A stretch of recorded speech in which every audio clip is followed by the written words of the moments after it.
You know, some people out there, when they talk, they fake the funk. You want brutally honest? Well, if you want brutally honest, look no further than CG Ruthless Sports. CG Ruthless. CG Ruthless Sports. CG Ruthless.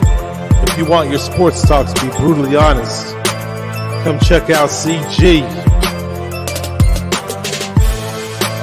CG Ruthless. If you're not watching CG Ruthless, I don't know what to tell you. Representing the Niner Empire. CG Ruthless.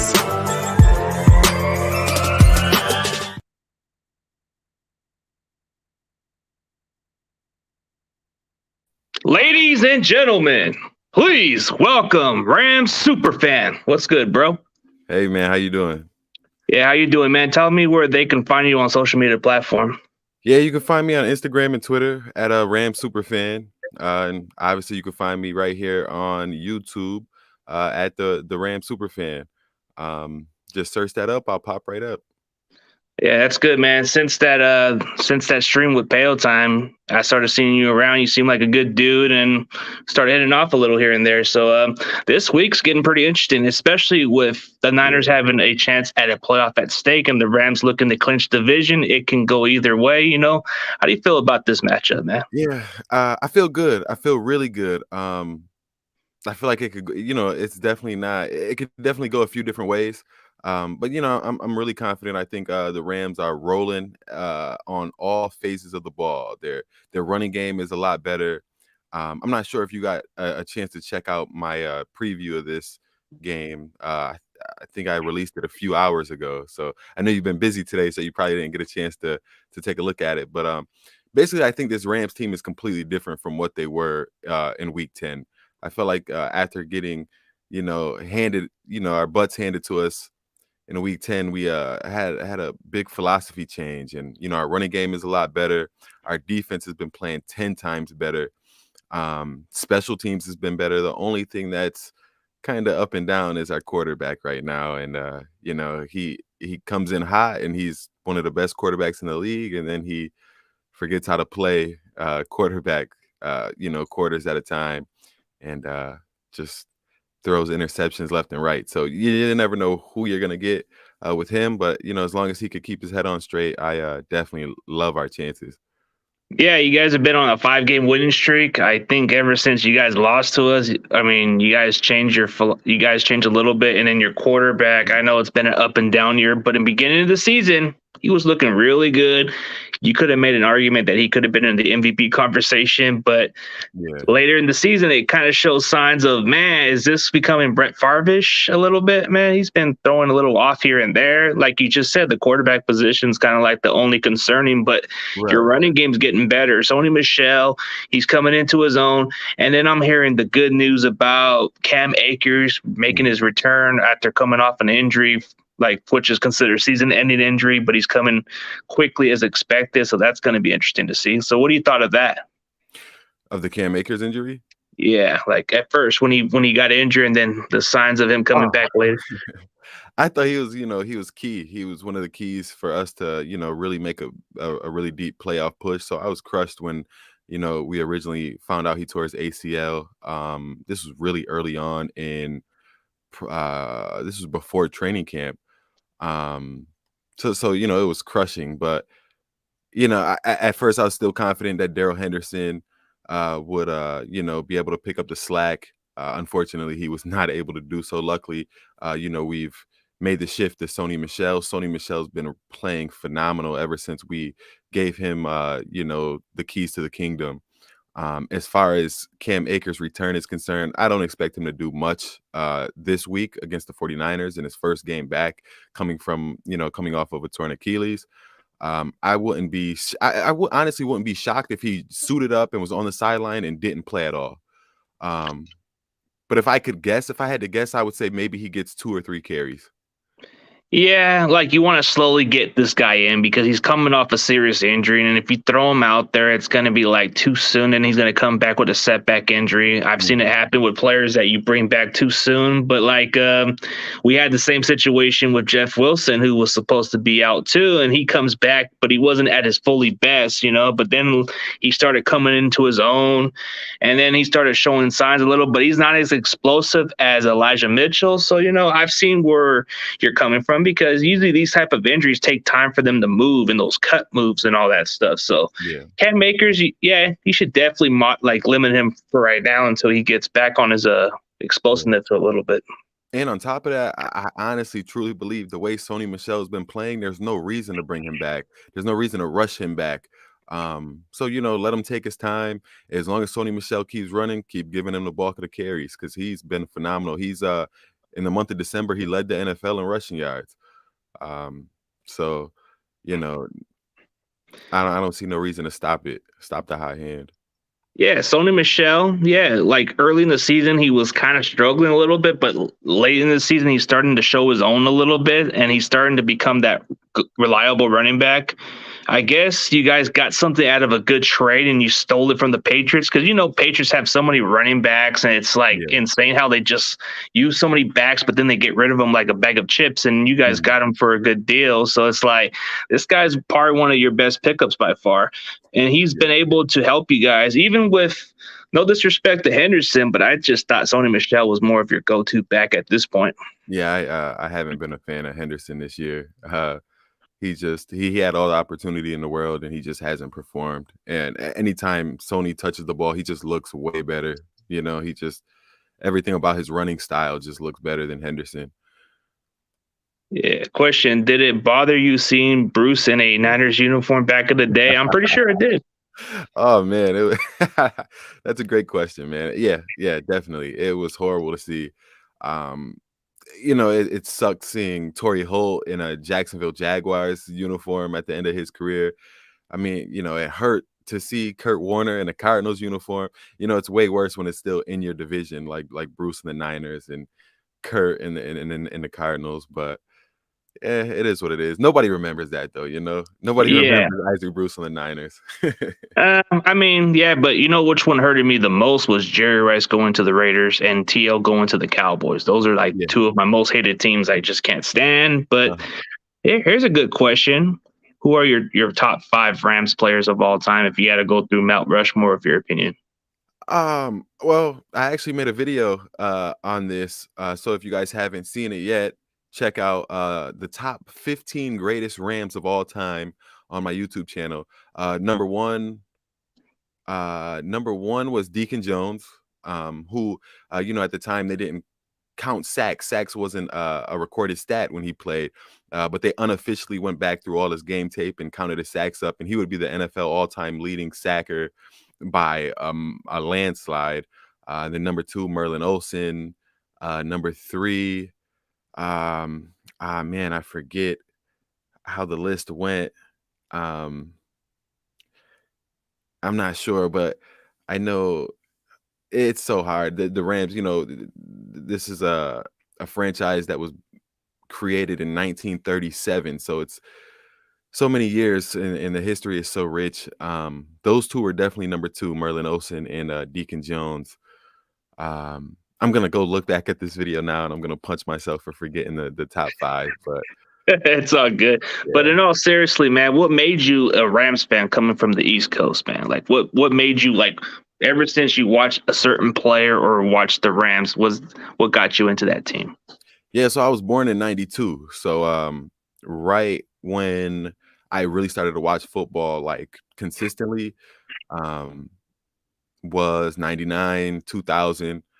Um I was 7 years old when the Rams won the Super Bowl, and I remember watching the Super Bowl. They're playing against the Tennessee Titans, and honestly, whoever won that Super Bowl was just gonna be my favorite team. I was just gonna pick the best team and root for them. And the Rams won. I always make the joke that I was 1 yard shy of being a Tennessee Titans fan. Thank God, that didn't happen. um, but I've been a Rams fan ever since. And, unfortunately, shortly after that, maybe 3-4 years later, we went on a horrible losing streak of, 12 seasons missing the playoffs. But, I stayed true and been a fan ever since. Yeah, that kind of shows fandom right there. I mean, hey, it's okay if you've been a fan ever since that time. I mean, I've been a fan of the Niners since I can remember, but it's kind of been the tougher times. It's been the difficult times, but Are you it from had it. California? Mhm. Well, Yeah. I was originally born from Texas, and usually Mm. it's from Cowboys country, but I became more of a San Fran fan growing up in the Bay Area, but then lived in the Central. So it's like you see a lot of this team. So I started like becoming more of a fan because I liked Steve Young. Steve Young was just one of those guys that just stood out to me, even Yeah. though it was at the end of his career, but he was just somebody I liked. And I'm like, Right. hey, this is my team. And it's like ever since then, it's like that's how it's always been. But hey, here's Mm. another good question by Pale. If you can spend one day at Disneyland with a current player of your respective team, who would you pick? Man, it has to be somebody that's fun to be around. I gotta go George Kittle. Okay. Yeah, that's a good pick. Um, I would probably honestly just one day. Whew, as much as I want to say Aaron Donald because that's my favorite player, I don't know. I might go Odell Beckham. I think he's just a fun guy. I always say every time he gets in the end zone, I can't wait to see his next celebration. Um, Everything about him just seems like he'd be entertaining to be around. Yeah, usually the ones with the personality or the entertainer are the ones that are like fun to be around with. I mean, you could include Debo Samuel also as another guy on my team who seems like a chill, entertaining guy, but Yeah. Kittle's the kind of guy I got to go with. So it's like, it's a no brainer. But yeah, looking at the team's perspectively, I mean, this has been a division that's been going on forever, and it's never got mentioned like the Packers and the Bears type rivalry. It Mm. doesn't get talked about as like one of the top best divisions in all of sports. Don't you agree? Yeah. It's probably because you guys kicked our ass for so long. I mean, in the Montana and the Steve Young years, weren't very favorable to us.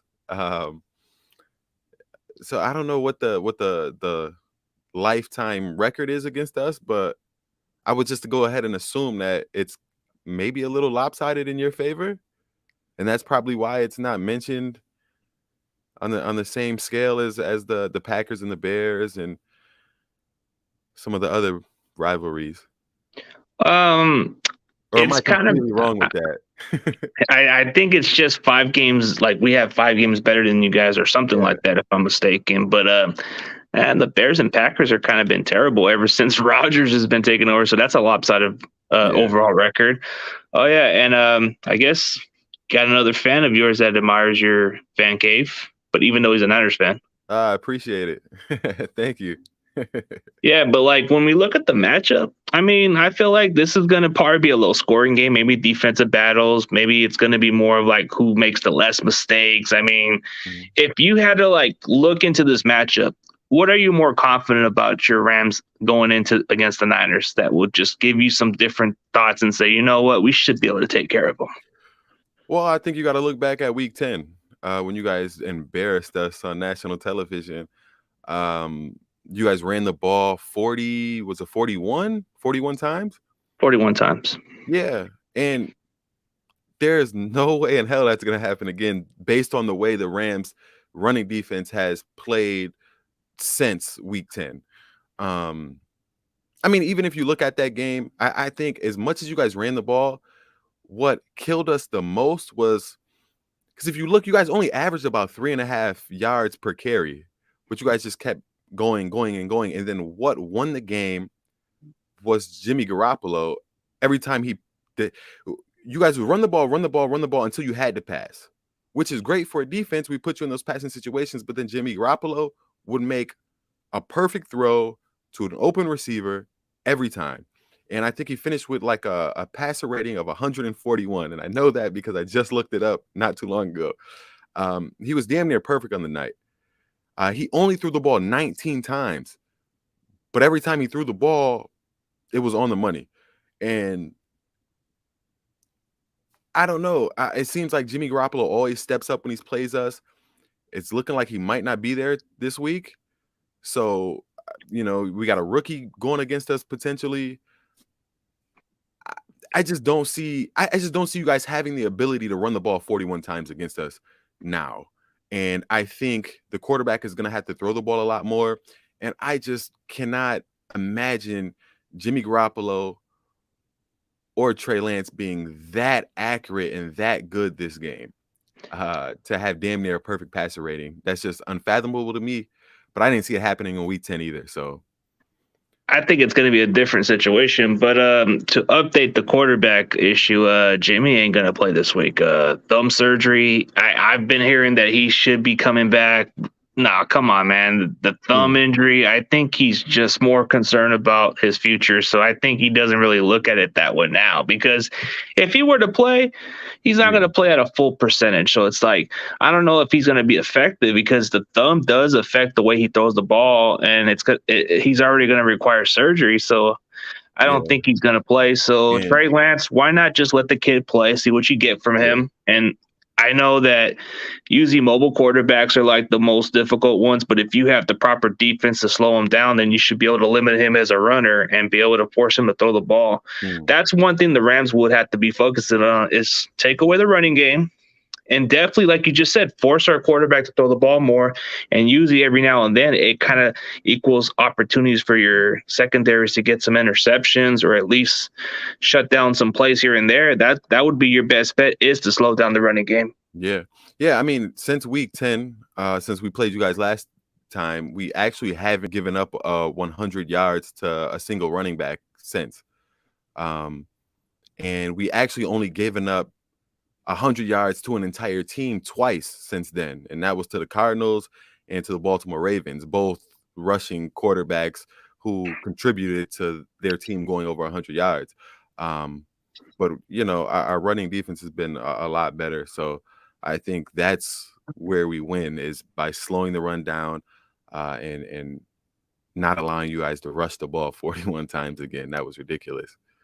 And now I want to put the question on you.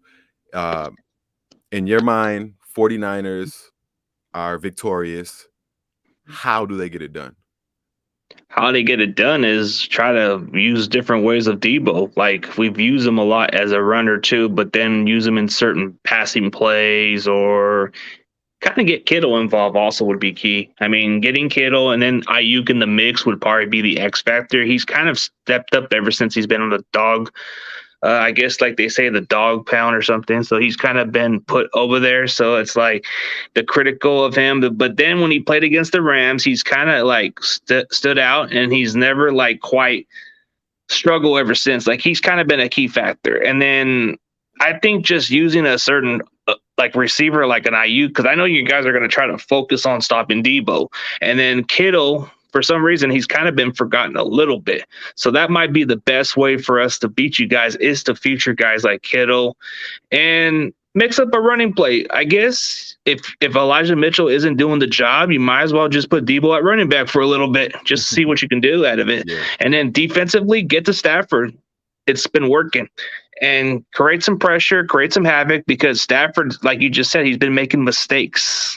And if we can capitalize on those mistakes and those time of possession, I believe that will be the way we can beat the Rams, is to maintain that time of possession and to get Stafford to make some critical mistakes. See, I would, if I could answer the question for you, I would say the way the 49ers win is the turnovers. The only way I could see the Niners winning this game is if they force multiple turnovers.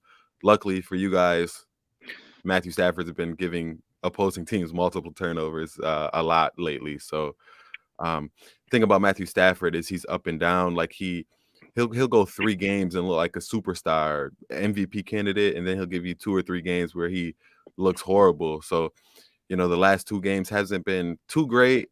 Hopefully we're starting to get back on the upswing of things, but who knows?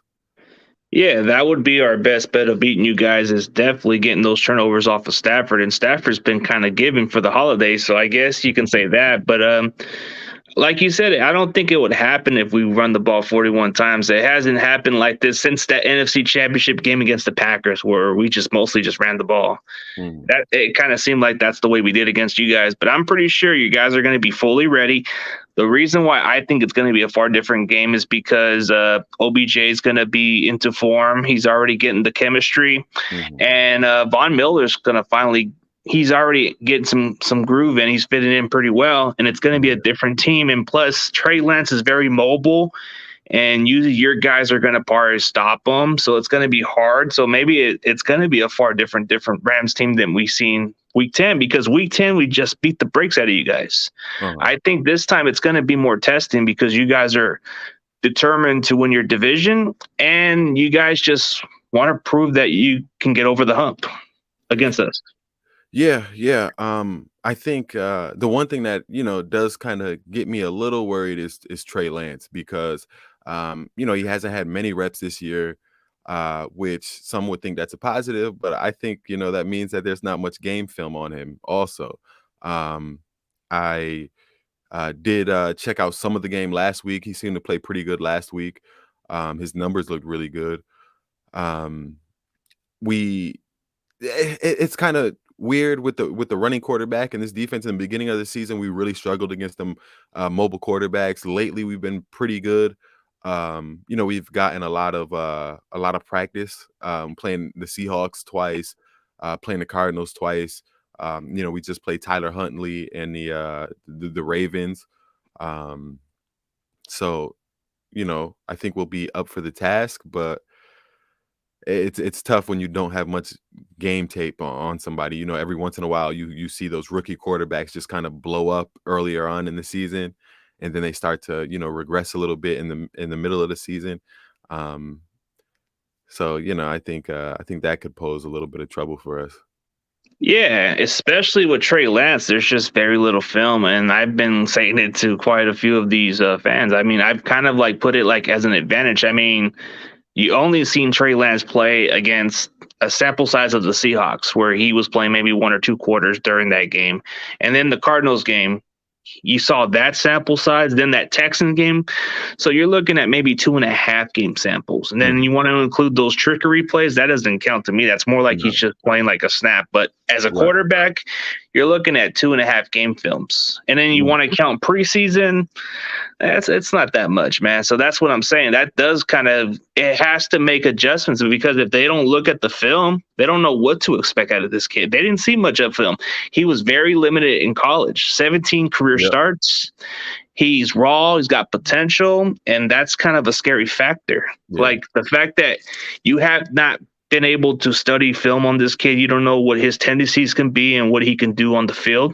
He can either be a guy that can run the plays or throw a ball kind of ridiculous that you don't see coming. That's what makes it scary for the Rams. But either way, I think the Rams are going to have to be up for that task, because the mobile quarterbacks have been the challenge. Yeah. I mean, the mobile quarterbacks always pose more of a threat than the non-mobile quarterbacks, man. It's just so much stuff you got to worry about. I think the addition of Von Miller helps a lot. Von Miller is really good at setting the edge and trying to keep that mobile quarterback in the pocket. Our other linebacker, Leonard Floyd, tends to struggle with that a little bit on the other side of the line of scrimmage. But hopefully he could just, I don't know, man. It's going to be interesting. You would think, based on our records, I would feel a lot more confident going into this game. But just the way it's been against us, it's really completely a toss-up. I don't know. I'm anxious. I wish it was coming on tonight. Yeah, that's what we all want to think. But hey, it's any possibility, because you guys have the opportunity to win your division or just go in the 5th seed at the least. I mean, you have the opportunity to go number 2 seed in any less, and that's it. But that's what makes it interesting for the Rams and the Cardinals. Cardinals are kind of hoping that we take the win for them so we can get them their division, and you guys would have to just pretty much, but whatever happens in this outcome game, the Rams definitely do have something to prove. They want. Yeah. Is there a situation where you guys could lose against us and still make the playoffs? There is, right? Yeah, the Saints have to lose. That would be the best case scenario. Okay, if you guys beat us, then the Saints have to technically lose, and that would put us in the playoffs, because they would have to have a tie record as us, and then that would automatically kick us out of the playoffs. But if they lose, and then we lose, they're automatically out. Gotcha. Yeah. Yeah. So the Saints loss would pretty much be our best chance after that. Hmm. So, who would be your X factor for the Rams? Like, which player that has to be that one unknown factor on your Rams team that you would think that would step up against our team? Like the unknown. Yeah, unknown, like somebody who comes, plays, and he's not a big name, but he's been somebody on your team that's been consistent. Yeah, I would say our defensive tackle, Greg Gaines, who plays alongside Aaron Donald, who he came into this year, coming off the bench, kind of just being like a rotational player. And then our starting defensive tackle, Sebastian Joseph Day, went down with like a really bad pectoral injury. And man, he stepped up. He's played 10 times better than Sebastian Joseph Day. He looks like a future star. I think this might be like his third season in the NFL. He's finally getting his opportunities, and he looks amazing next to Aaron Donald on that line of scrimmage. He's like the cleanup man. Aaron Donald's getting two or three offensive linemen on him, and he's just cleaning it up. Specifically in the running game, he's getting after the quarterback. He's putting pressure on him. He's phenomenal. When it comes to the mobile quarterbacks, and you got Von Miller and Leonard Floyd trying to set that edge and keep them in the pocket, and then obviously you're going to have Aaron Donald double teamed. Greg Gaines right up the middle is could definitely be the X factor here. So that would be one guy, and especially your defensive line, and then you got to be able to, because mobile quarterbacks, they don't like to be pressured. They like to get out of the pocket and try to move away. But if this guy can step up and be that kind of guy, then that would definitely be an X factor. But when I look at the other X factor for my team, I mean, there's quite a few good candidates on our defensive line. I know Bosa's a big name, so that's not going to – I don't even think he should even be discussed because he's already making the plays and doing everything that's need to be done. So I can either just flip a coin, go between Arden Key or Samson Ebukam. It's do or die, whatever one I can pick, but either one's probably going to step up. But I feel like with Arden Key, he's kind of been the guy that stood out for like the last few weeks, and then against the Rams, he got a sack, and then other games he's been consistent. He's been able to get to that quarterback. He's been the kind of guy we wanted him to be, because he was coming from the Raiders and he just wasn't quite used the right way. And then Samson Ebukam was one of your guys, and he was one of those guys that was your hybrid linebacker, kind of a guy that would like do good in coverage, but we forced him to just get to the quarterback, and he's kind of stood out a little bit. Like, he's been the most consistent player the last couple of games. The last two games he played, got about 3 sacks those last 2 games. So he's been a factor. Yeah, I remember Samson Ebukam a lot. I was actually a little disappointed when the Rams let him walk in free agency this past year. I thought, he was somebody that they were definitely going to re-sign, and I was upset to see him walk, and I was even a little more mad to see him go to you guys. Usually you would hate for them to go to a rivalry. It goes on with Seattle also. They always take our sloppy seconds too. But you know what? I may agree with David. If Brunskill can be the factor against Aaron Donald, then it's anybody's ball game. I don't know how Aaron Donald can dominate everybody else, but except for journeyman lineman. Like, I don't get it. Nah, if we look at the tape, Brunskill is never one-on-one with Aaron Donald. Never. It never happens. There was one team I was doing like a film review on, and it was when the Rams played the Jaguars, and for some reason they would not double team Aaron Donald as much as everybody else. Everybody else double teams Aaron Donald probably about 95% of the time. And the only times they really don't double team Aaron Donald is when they're running to the opposite side of him. For some reason, the Jaguars failed to do that on about half of their snaps, and Aaron Donald was just a complete game wrecker that game. But the 49ers, looking back at the last game, there was never no single coverage on Aaron Donald. Okay, so yeah, I guess everybody did their work, but I guess you could include George Kittle or in that category. He was doing some blocking parts, but this is getting pretty interesting with the debate. I guess you could make an argument about how Brunskill only had maybe just a tight end helping him on that block. I don't know. I had to go back and watch it. It's I don't know. We'll see. We'll see about it, Now man. you But know what really bothered me though? Last time we played was the George Kittle block on Von Miller. bam. That was man, that I was like screaming at the TV. I recapped the game. I was so angry and I'm cursing Von Miller out. Like, come on. Like, I know he's George Kittle. I know he's one of the best tight ends in the NFL. You're Yeah, Von but Miller though. You can't get blocked by a tight end like that. Like he pancakes you. That was hard to watch.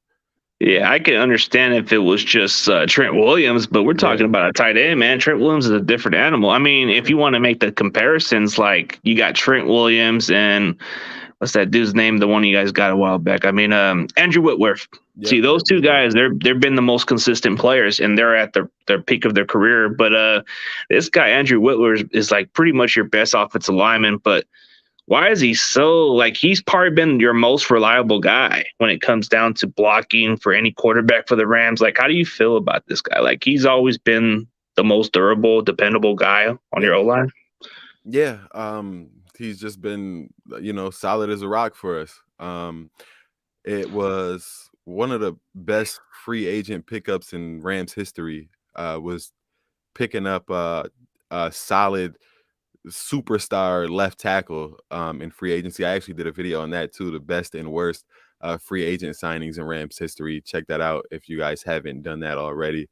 But yeah, ever since we picked him up, he's been nothing but great for us, and he continues to do so. I want to say he just turned 40, and he's hinted at retiring the last 2 seasons.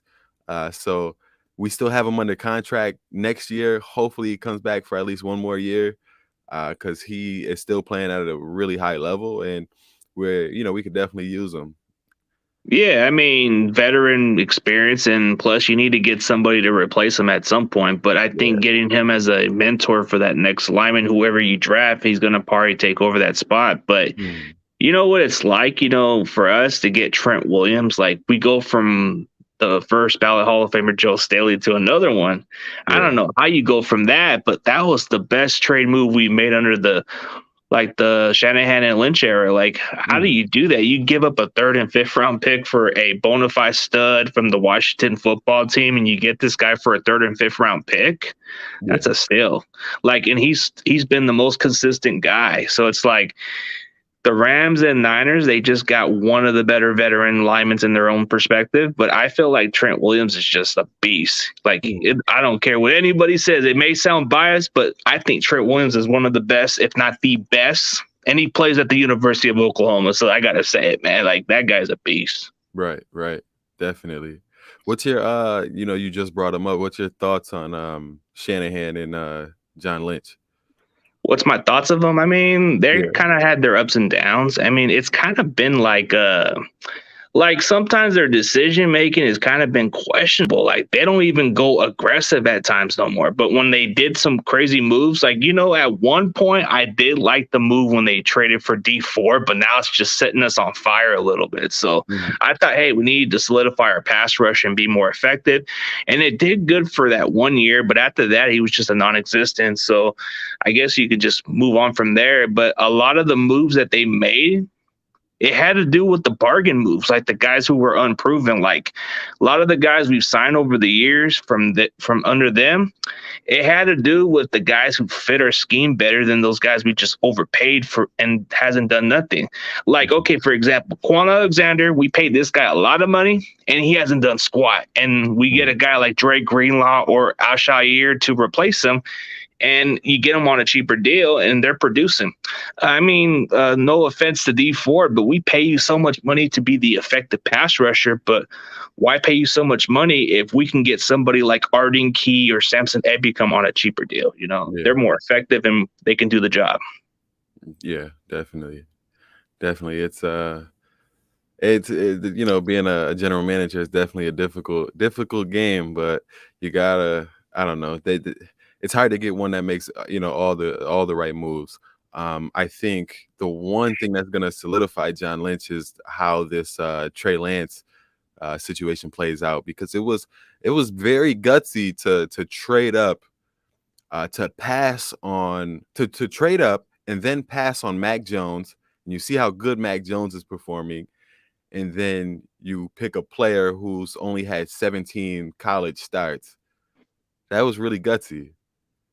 Yeah, that is going to be gutsy because this trade alone it can either change our franchise forever or it can be the backfire of this franchise. So I think that even it's risky, but 17 game samples of what we saw from North Dakota State, it kind of seems like it's wow, and he's good, but you're just looking at unlimited potential. 17 career starts in college isn't kind of like you're doing enough work. I mean, this guy's only played in lower competition, and people want to question that. But look at Josh Allen, look at guys like Carson Wentz. They played the worst competition that you can think of, but they've actually translate well in the NFL. I mean, if you wanted to go that direction, I mean, he plays like a kid out there, so that's something. Right. Yeah. Yeah, and I feel like Trey Lance has ceilings. He has potential. I think the one thing I liked about him was he would fit this offense a lot better than most of the quarterbacks. When I thought about that trade, I thought it was a weird trade to move up to the number 3 spot. And I was like thinking, what are we doing? I was scratching my head a little bit and thinking, man, we could have just waited and just get a damn cornerback. But no, I had a feeling, I was thinking for 1 minute, maybe we could have got ourselves an offensive line, but nope. And then it just came to my mind like, hey, they probably just want to get a quarterback and get somebody to replace Jimmy because Jimmy could never stay healthy. So it's like, I'm wondering what quarterback are we going to get? And I looked up to the college players and all the quarterbacks, and I'm like thinking which one would fit better. And I started looking at Trey Lance, and I'm like thinking this is the kind of fit to this offense. He plays the exact same offense that they play at North Dakota State. This is what the Niners do. They do the run plays, they do stuff like this, and it fits his skill set. And I'm like thinking maybe this is why they want this guy, because you don't have to rush him. Because you got Jimmy Garoppolo for whatever reason, it's better for him to benefit learning from somebody like Jimmy G and Kyle Shanahan's playbook. And as soon as he gets it, he's going to get better. That's how I thought about that pick. Like, I felt like this was a win-win for us. Right. Yeah, definitely. I mean, like you said, time will tell all. It's either going to propel your franchise or it's going to set you back. And as a Rams fan, I know all about picking the wrong quarterback first overall. When we picked Sam Bradford, I think it was 2010, and man, that set us back about 5, 6, 7 years. Because we always kept telling ourselves next year is the year, next year is the year, next year is the year. Oh, he got hurt. It was only because he got hurt, and then next year, oh, he got hurt again. Let's give him one more year. And before you know it, half a decade has gone by, and we're still holding on hope. Well, you know what? To be fair, he was a really good quarterback coming out of Oklahoma. And as a Sooners fan, man, I was mad at one point when you guys picked him. I'm like, God damn, these Rams pick him. I had some thoughts like, man, they're going to kill us for decades with this guy. But boy, was I wrong. Yeah, he came out his rookie season came out breaking rookie records left and right. And it was all downhill after that. That's what it was. I mean, this kid was like, I just thought he was good. But then when I seen this guy get injured, I'm like, God damn. Like, I feel bad for the guy, but it's like, why feel bad for him if he's just going to keep getting hurt a lot? It's like, dude, I mean, I thought at one point the Rams had themselves a quarterback, but the injury started killing it. Then you started going with guys like Austin Davis and quite a few other guys. And eventually it led you to Jared Goff in the draft. Yeah. And you guys let me ask you a question as a Rams fan for yourself. How many moves are you guys making? You guys are just making crazy moves in cap space. Like, how are you guys able to manage it? It's like, aren't you guys going to run out of money at some point? I tell people this all the time. The cap space is the cap space is an illusion. It's fake. It means nothing. You can always move players around. You can always renegotiate contracts. You can always do anything you want to sign whoever you want. It literally doesn't matter. Every season, the cap increases.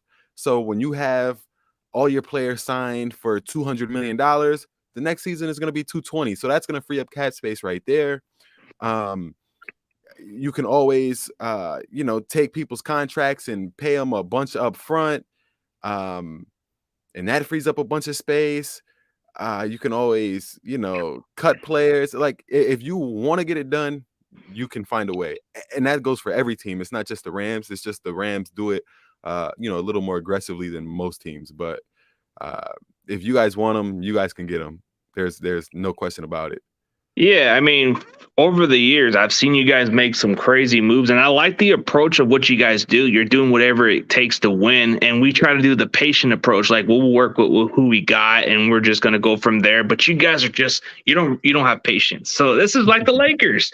We don't have patience for Yeah. these young guys. We're just gonna do whatever we can to Yeah. get a championship caliber team. And I like the approach, but sometimes it's kind of a backfire. Like even you guys got all that all-star talent, but you guys still can't beat us. So it's like you can get all the talent in the world, but you can't beat a guy that has a Nick Mullins at quarterback or whatever quarterback we got out there. But Trey Lance is a different kind of quarterback, so we'll see. But I like to give a huge shout out to my boy David McNew. It's Trey Lance all day. I'm going to make a bumper sticker that says no to Mac Jones. I agree. No Mac Jones, please. I mean, I think he's just another I think he's just a system quarterback who fits exactly like a Jimmy Garoppolo or a Matt Castle, But how do I feel about? I had this guy on my show, by the way. He's a good reporter, but most people don't like him. He can be a little rubbing people the wrong way. I'm not familiar with him. Oh, Grant Cohn's like one of the Niners. I guess he's one of those 49ers illustrated reporters. Yeah.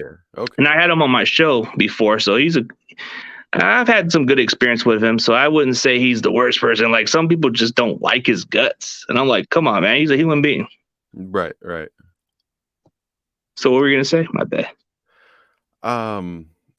I lost my train of thought for a second. Mac Jones. I was just gonna say, he might be a system quarterback, but man, that's a good system to be in. Bill Belichick is, to me, is the greatest coach of all time, and he's definitely gonna have Mac Jones ready for years to come, in my opinion. Well, Belichick knows how to build like a culture. Like he doesn't tolerate toxic. Like he doesn't care how good you are. Like he always finds players to replace. So it's like Belichick's been doing it for many years and he knows what he's doing. So most of these coaches, they do whatever they can to retain their core players or retain a player that they find viable. But Belichick, he says, nah, I'm not going to pay you that. Get out of here. Right. Yep. Like he don't tolerate it. Like he rather build through the draft or build through the way he's building his team, and that's what's been paying off for the Patriots. So if there's a guy that's a really good linebacker or a good pass rusher, you think Belichick's going to overpay this guy? I mean, it's kind of rare. In free agency, the Patriots went pretty big this year, and it hasn't happened like that in a long time. When has Belichick ever paid big in free agency? It's rare. Yeah, definitely. He has a good knack for having like a star player on his team, cutting him, which it kind of seems like he's cutting him in his prime, and then that player goes on to the next team and does nothing. It's like Belichick is like Nostradamus. He sees the future and he knows, all right, this player's done. Let's get him out of here. Stop paying him and push him on to the next team. Yeah, that's what it is. Belichick doesn't like he rather cut you before you don't become good anymore. So that's how he does it. Like Belichick, like I've heard the approach, cut them while soon or something like that. Mm-hmm. It's always been that way with Belichick. So as far as all that questions, I mean, we can go on with the debate, but as far as your prediction, man, let's give me a prediction and how it's going to play out for your Rams. Like, how do you feel about this game, and what's your score prediction on this game? Yeah, so I think the Rams just got too much to play for. We got we're playing for the NFC West title. More importantly, we're playing for the number 2 seed in the NFC, which is extremely important. That means every time any game we play in the playoffs will be a home game unless we're playing against the Packers. And we're playing to get that monkey off our backs of there's no better way of going into the playoffs on a 6-game winning streak and finally beating this team that's had our number for the last 2.5 years. And with that being said, I think our team is 10 times better than the team that we played. I think the team today is 10 times better than the Rams team that you guys played in week 10. And I just feel like as long as Matthew Stafford doesn't turn the ball over, there's no way we could lose this game. Um, I got Rams 27, 49ers 17. Okay, man. So you feel confident about this game. All right. So let me give you my prediction. It kind of seems the other way around, but I feel like we have something to play for. We had to make the playoffs. We had to win this game. Even though it's something for you guys to play for too, but we're not guaranteed a playoff spot. So I see this game more like we have to win. Mm. We have to win. We cannot rely on the Saints to lose, but everything's against us. That Titans loss pretty much ruined everything. So we have to definitely play like it's like we definitely got to play. So when I see this game, the Niners just have to come with a different approach, and we're better on the road. We like if you look at the home record, not that great. So I've seen the way we played on the road and we play a far better team. So it's like, even though the Rams may look 10 times better than they were last time, but I feel like the Niners just have the numbers and they just know how to figure out a way to beat the Rams. And even if you're at your best, we always figure out ways to out scheme you. And it seems kind of difficult. But what makes it more interesting is it's either you guys get your division or we pretty much get in the playoffs. So it's kind of one of those games. But I feel like it's a do or die for the Niners. So we feel like we have to play for something. And this is something that most Niner fans are looking forward to. I don't even want to even think about Super Bowl. I want to think about Trey Lance. If you can get us to the playoffs, if you can build confidence, then that's what matters. Like, you get your experience, you get your chance to play in the playoffs game. And if you don't win or whatever, then, oh, well, build on for next offseason. But I feel like the Niners definitely have something to prove. And there's not much limited film on Trey Lance, and the Rams are going to have to figure out a way to slow him down. So I feel like the Niners definitely have the opportunity to finish on a strong note. So I say Niners win 20-17. It could be down to the wire or just a nail biter field goal. But I feel like this game can go in either way. And you guys are right. You definitely have to prove something. Yeah. Now, I know you said that I'm really confident in this game. I did add, a caveat that I said if Matthew Stafford doesn't turn the ball over 27-17. I just want to bring up that that's a very big if, and I'm not 100% confident that that's going to happen. So I could definitely see this game being extremely close, coming down to the wire. I think this Rams team has shown over the last 2 or 3 weeks that we can win games even with Matthew Stafford struggling. I don't think that's something that we can do in the playoffs against, some of the better teams in the NFL. But I think we could beat the Niners. Definitely if he doesn't throw any turnovers, I feel like we can win easily. I think that's a big if. Like you said, I think the Niners always scheme up amazing against the Rams. So, I wouldn't be shocked if, you guys won that turnover battle again. And this is something that goes right down to the wire.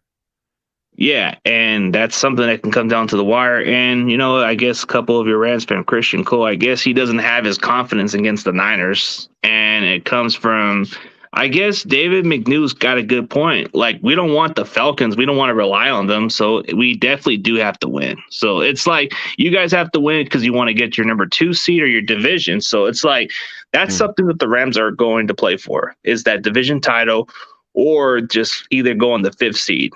That's one or the other.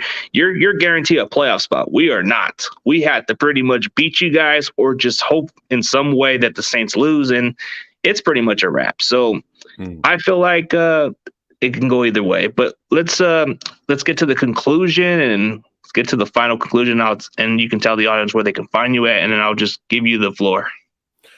Yeah, man, I appreciate you having me on here.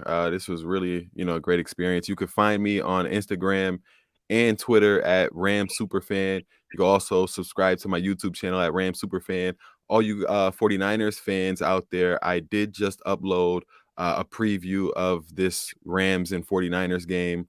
It's about a 5-minute video. It's a short watch. So, check it out and you could get the really in-depth look on this game from the eyes of a Rams fan. That's pretty much it. All right, man. Yeah, that's good, man. And anybody else who wants to check out a Rams YouTuber, man, he's definitely a good one. So yeah, I'm probably gonna have to check out what he had to say about the preview and all the other stuff. I haven't been able to watch much of the other people's videos, so it's like, yeah, it's been a busy day because I had pail time, then I had the round table, and then I got you. So it's like, hey, it's a gauntlet, it's a challenge. I'm up for any task, man. So it's like, yeah. So I guess it depends on it. But hey, definitely appreciate you on the show. Maybe in the near future, if you have any available schedules, we can definitely go on your stream or my stream. Doesn't matter to me. Yeah, whatever works for you. You never know. We might be meeting in a couple weeks, man. Yeah, it could be a second time in a row. But hey, man, best of luck. But I don't want to say it. But I got to say it as a good sport. So All right, man. I wish you guys health. I'm gonna just say that. I wish you guys remain healthy. All right, man, for sure, man. But hey, take it easy, bro. All right, man. Have a nice one. Thank you again. No problem, man. All right. As always, CG Ruthless Sports is out, and you already know. Go Niners.